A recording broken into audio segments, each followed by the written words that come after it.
নমস্কার, dolls creation থেকে আমি দোলন। Good evening everyone. আমি আজ দেখাবো, এটা আমার হোমমেড গোট মিল্ক সোপ, যেটা আপনার স্কিনকে ভীষণভাবে নরম করবে, আপনার আনইভেন্ট টোনকে আপনার ইভেন্ট করবে এবং প্রচুর পরিমাণ ময়েশ্চারাইজার দেবে আপনার স্কিনকে। সেকেন্ড হচ্ছে, এটা হচ্ছে আমার অ্যান্টি পিগমেন্টের সোপ। এটার মধ্যে গোট মিল্ক বেস আছে। এটা হচ্ছে ভাইরাল ক্যারট সোপ।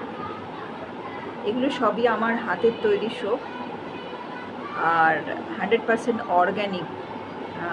এর মধ্যে কেমিক্যাল নেই বললেই চলে। এই সোপগুলি যদি আপনারা পেতে চান তাহলে আপনাদের ফোন করতে হবে এই নাম্বারে। Thank you.